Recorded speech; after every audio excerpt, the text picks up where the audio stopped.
Hello class, today we're going to talk about mean absolute deviation. So the first question I have for you today is, what is the mean absolute deviation of a set of data? Okay. Well, let's take a look at that definition. Okay. Well, the definition is very simple.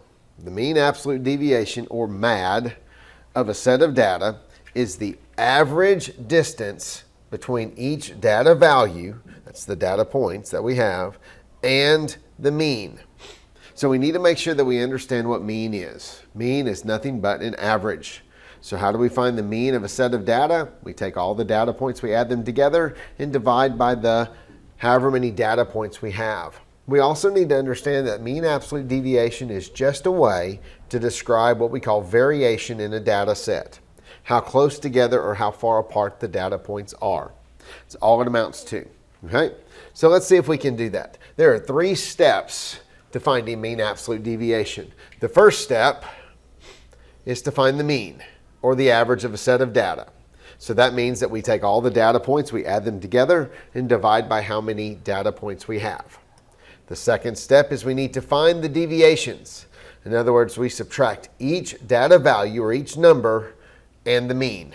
So we subtract those. Now some of those values may be negative, but what we need for mean absolute deviation, the absolute is referring to the absolute value of those deviations. So then what we're going to do is we're going to find the average of all of those deviations. Okay, so let's look at an example. So we want to find the mean absolute deviation of the following data points. Okay, so we got 80, 85, 81, 0, 85, 90, 87, and 92. Okay, so to do that, the first thing we do is we find the average. So we take each one of those data points, we add them together to get 600. That is not the mean. So now we take the 600, we divide it by 8 because there are 8 data points in our data set. So 600 divided by 8 is 75. So 75 is our mean. Step 1 complete. Step 2, we take each data point and subtract the mean from it. So 80 minus 75 is 5. 85 minus 75 is 10. 81 minus 75 is 6. 0 minus 75 is negative 75. So yes, you may come up with negative numbers. That's okay. Then we do the next one, next one, next one, next one. So we do all 8 values, and we subtract the mean from that. Then last but not least, we take each of those deviations, each of the answers that we had here.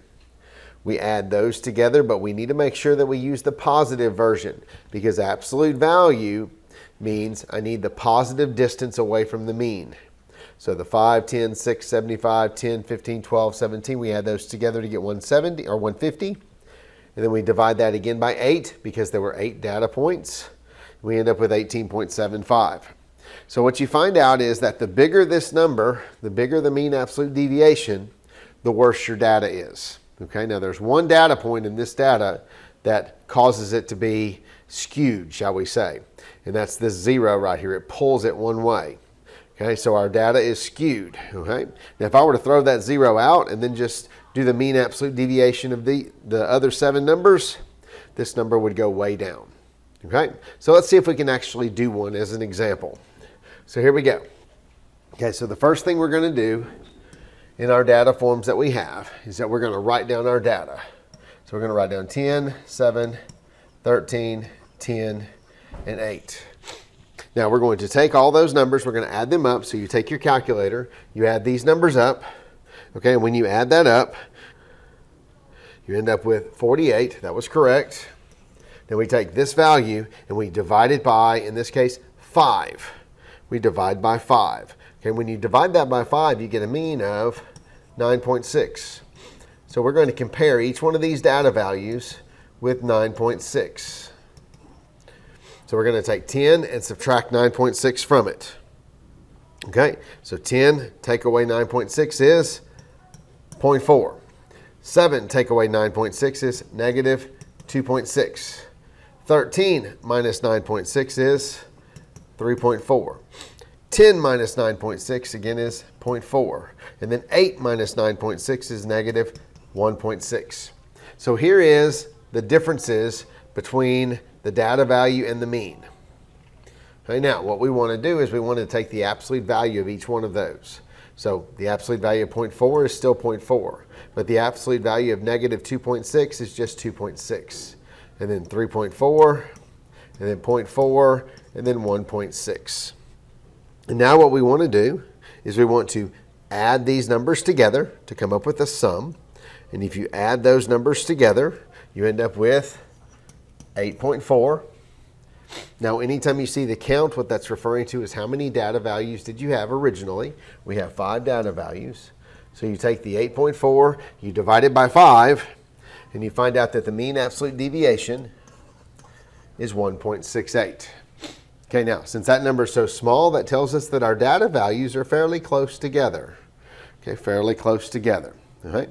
That's how you find mean absolute deviation. It's that simple. Okay, so let's review what you do. Step number 1, find the mean of your data. So that means that you're going to add all the values together and divide by how many values you have. Okay? The second thing you're going to do is you're going to find the deviations. You're going to subtract each value, each data point, and the mean. Okay?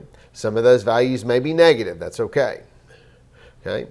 So then you need to find the average of all the deviations. But we need to make sure that the answers are positive. All right? So we're going to take the absolute value of all of our deviations, and we're going to find the mean of those.